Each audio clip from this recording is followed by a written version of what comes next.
Olá pessoal, espero que estejam todos bem. Na videoaula de hoje damos sequência aí ao capítulo 6 e também iniciamos o capítulo 7 do nosso conteúdo revisional no livro 4. Então, material da mão e vamos lá. Falando agora sobre o terceiro tipo de ligações químicas, nós vimos as ligações iônicas, as substâncias formadas por ligações iônicas, e as substâncias formadas por ligações covalentes, certo?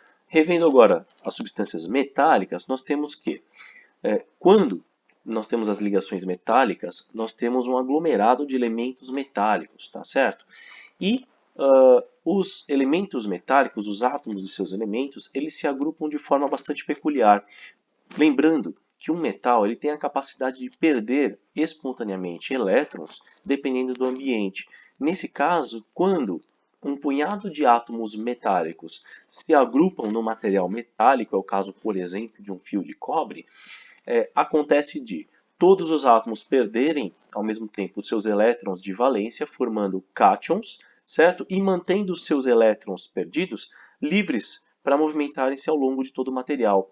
Então nós temos aí um modelo em que nós temos os cátions metálicos mantidos em posições fixas, que se mantêm ali devido à interação entre esses cátions e os elétrons livres que migram ao longo do material, certo? Conhecido aí como mar de elétrons. Beleza, gente? Então esse é o modelo de uma ligação metálica. Essa interação ela é estável o suficiente para fazer com que os metais sejam substâncias rígidas, sejam materiais rígidos, bastante resistentes, o que denota estabilidade nessa forma de ligação, ok, gente?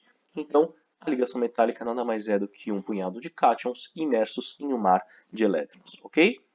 Bom, com relação às propriedades, nós temos que o estado físico natural dos metais é o sólido. No entanto, temos uma única exceção, que é o mercúrio, que nas condições normais é um metal líquido, embora muito pesado, assim como todos os outros metais. Com relação à condutividade elétrica, todo metal é excelente condutor, inclusive o mercúrio. Ok, gente? É bom condutor. A solubilidade em água não existe para os metais, ok? Nenhum material metálico é solúvel em água nas suas condições normais, ok? Somente sais ou compostos iônicos contendo metais que são solúveis, mas os metais em si, os materiais metálicos, não são solúveis em água, ok? E com relação à temperatura de fusão, todos os metais têm uma temperatura de fusão elevada. Novamente, é um conceito relativo, porque o mercúrio já tem uma temperatura de fusão mais baixa, ok? Agora, iniciando um pouquinho a revisão sobre o capítulo 7, nós vamos falar algo sobre os ácidos. Vamos rever um pouquinho alguns conceitos. Segundo a definição de Svante Arrhenius, um cientista renomado que teve na nossa história, nós temos que a definição de ácido é uma substância molecular que, pela interação com moléculas de água, sofrem o processo de ionização, formando íons H+, que são capturados pela molécula de água, formando um novo íon chamado hidrônio, que é o H3O+, e o ânion, certo? Então, embora seja um composto molecular, devido à interação com água, ocorre a formação de íons em solução aquosa, ok? Que é sempre o hidrônio, um dos íons formados. Beleza? O ânion vai depender do ácido, mas todo ácido forma hidrônio quando em solução aquosa, sofrendo o processo aí de ionização, ok? Com relação à ionização, nós temos dois tipos. A ionização total pressupõe que todos os hidrogênios presentes na fórmula de um ácido podem sofrer ionização. No caso aqui do ácido sulfúrico, pela interação com duas moléculas de água, cada molécula de água forma um íon hidrônio, no total de 2, para o ácido sulfúrico, e um íon sulfato. Isso é a ionização total.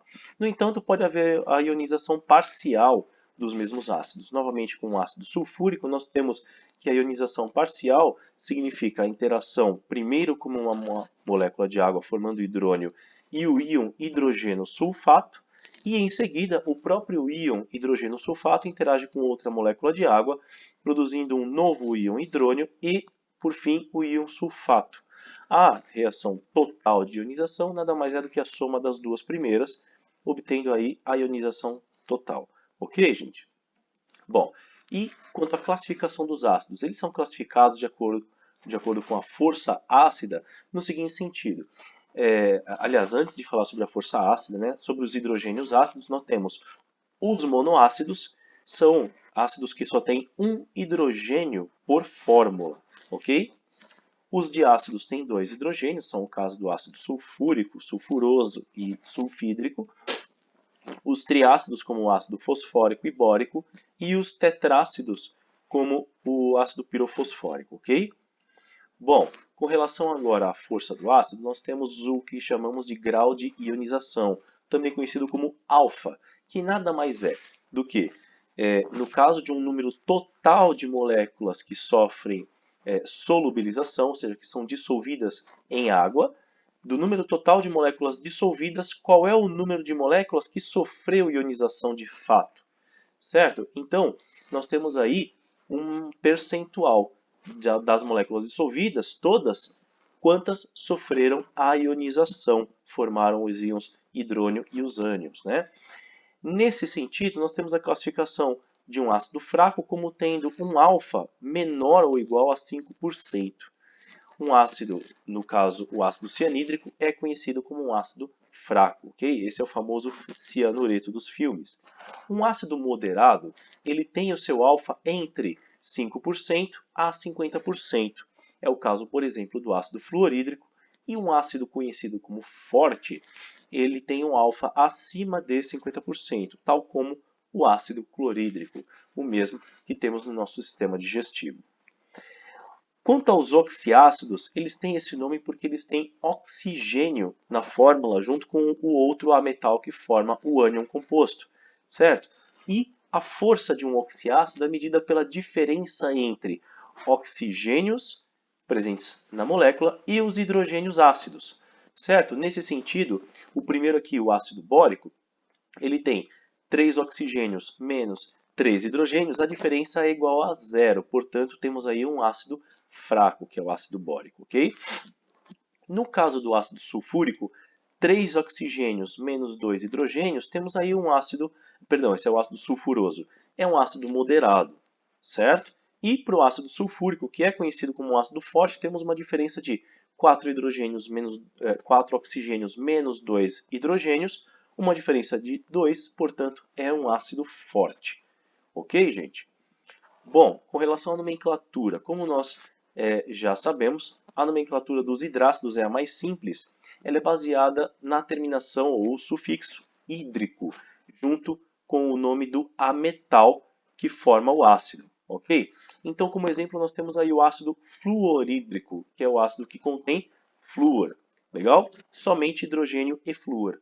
Temos aí o ácido sulfídrico, ou sulfeto de hidrogênio, né, que é o H2S. Só temos hidrogênio e enxofre, né? O sulfur vem do latim, ok? E o ácido cianídrico, que é o HCN, o famoso cianureto, né? Nós temos o hidrogênio e o ânion cianeto. Certo, gente? Então percebam, os hidrácidos não têm oxigênio na fórmula. Já quanto aos oxiácidos, eles já têm uma nomenclatura um pouquinho mais complicada, mas nada que vai tirar o nosso sossego.